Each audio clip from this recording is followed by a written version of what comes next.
good morning. You can never ever find the, Sending out some merch. Don't get weak. Shipping has become a bit of a pain in the ass. And there you have it. We're sending out a package. Morning routines and activities.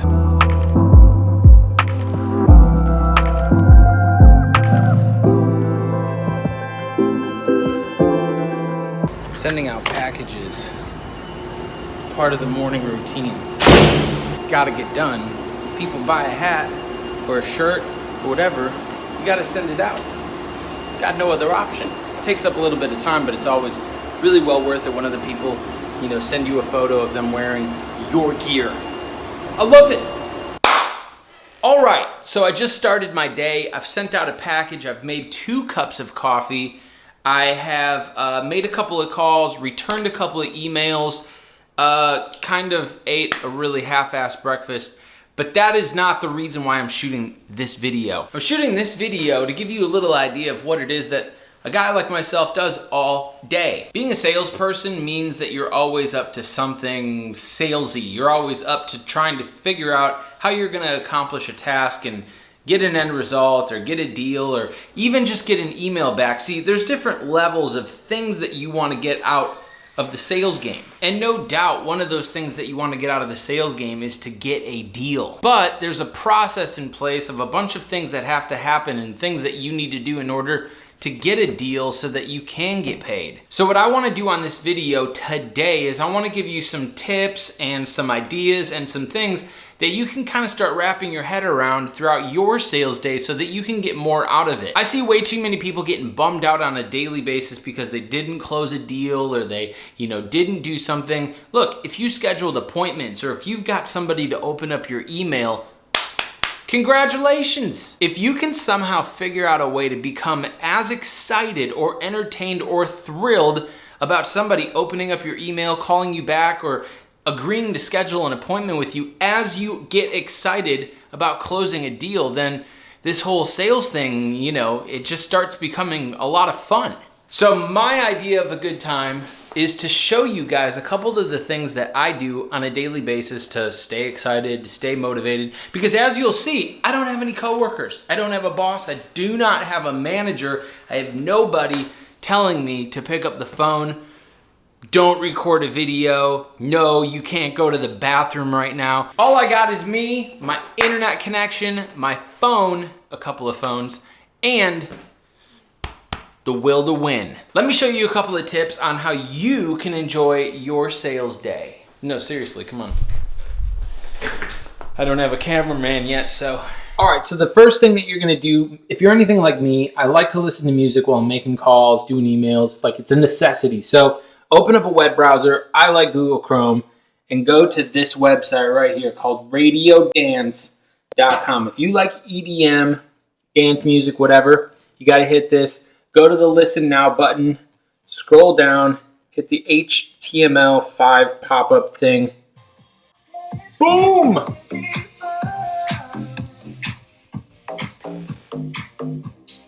Perfect cold calling music. You don't need anything else. There's no commercials. It's spot on every time. I personally love it. What about you?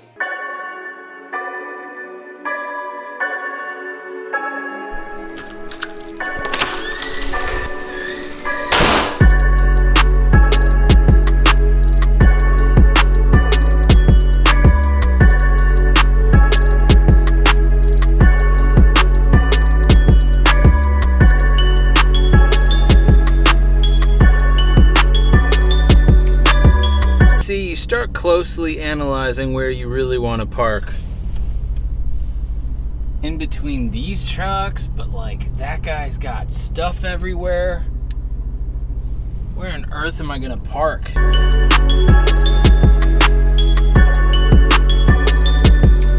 I think it's hard to say whether or not he did a good job nailing the hairstyle, but he's a pretty good barber. Feeling all cleaned up, feeling fresh. Time to get back to work. Then once of course you have your dance music set up or your hip hop, sometimes I like hip hop too, but once you have your music set up and you kind of have your little flow going, then it's time to figure out what you want to do for the rest of the day. Do you want to have a productive day? Do you want to have a targeted day? What type of day do you actually want to have? I've heard some people tell me before and tell other people to break down their day into 15-minute chunks. Aside from the fact that this is absolutely impossible, nobody's going to actually do it, and it's completely impractical, I have a different idea for you. What are some other words for not practical? Thesaurus.com. That usually does the trick. Saying that the best way to run your day is to break up your day into 15-minute segments is so impractical that I went to thesaurus.com just to find some other words for it, like absurd, illogical, impossible is another great word. Quixotic? Quixotic. Look, you don't need to break down your day into 15-minute chunks. It's ridiculous. What you're gonna wanna do is set an hourly goal. How many phone calls do you wanna make during that hour? And by the way, how much talk time do you wanna have? How many voicemails do you wanna leave? How many emails do you wanna send?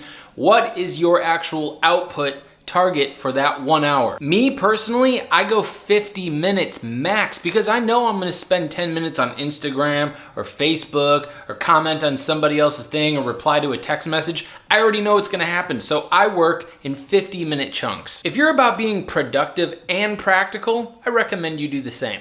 I would also highly recommend surrounding yourself with motivation. I got obviously some little art on the walls here, but these mountains, they're not motivating whatsoever. So what I'm gonna do is change it to something that I find really, yes.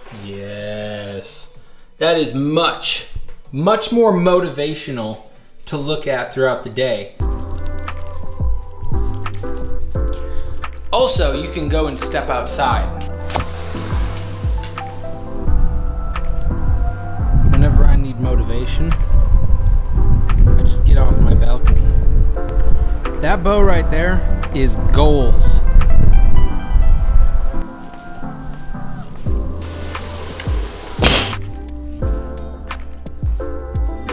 Absolutely, we can do it on Tuesday at 9:30. Sounds great. Talk to you soon. Then, once you're done with your 50-minute little chunk of work, go screw around for 10 minutes. Go bug one of your coworkers. Go hang out by the ice machine or the water fountain or the vending machine, or go out for a power walk. Call your girlfriend. Maybe call your mom. You know, Steve Jobs was notorious for actually leaving his office to go on walks around the Apple campus to get his blood flowing and to make sure that he was probably properly entertained throughout the day. I would say that power walks are probably a pretty good thing to do with your time.